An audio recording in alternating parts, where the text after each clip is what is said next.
बुढेसकालसम्म यसरी नै रमाउने हो।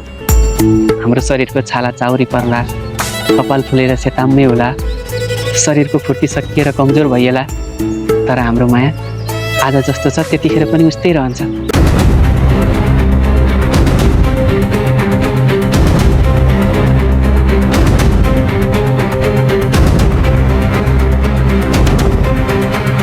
के साँच्चीकै केसरीले बसन्तलाई छोडेर गएकी हुन् त? अब के केसरी फर्किनन् त? हो दर्शकबिन, सरोज घिमिरेको निर्देशनमा आरटी मनोरञ्जन युट्युब च्यानलबाट दैनिक रूपमा प्रसारणमा आइरहेको केसरी सिरियल यति बेला झन् चर्चाको विषय बनिरहेको छ।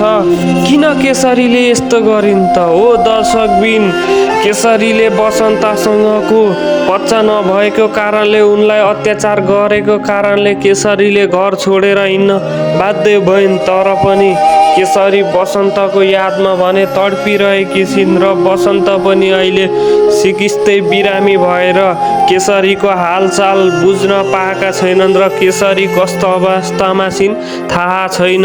हो दर्शकबिन, पक्कै पनि केसरीको बच्चा हुनै पर्छ र बसन्त र केसरी जुनीभरि एकसाथ देख्नै पर्छ, किनकि बसन्त र केसरी भनेको धेरै दुःख र सङ्घर्षपछि एकसाथ हुन अवश्य पुगेका छन्। र अनि मनोज सरको पनि विवाह हुने कुरा भइरहेको छ, तर भने पनि बसन्तलाई मन पराइरहेकी छिन् सृजनाले। हो दर्शकबिन, अब पक्कै पनि आउने भागमा सबै कुरा थाहा पाउने नै छौँ र अब बसन्तको र केसरीको बच्चा हुनै पर्छ र केसरी र बसन्त एकसाथ मिलेर हाँसी खुसी जिन्दगी अगाडि कटाउनै पर्छ।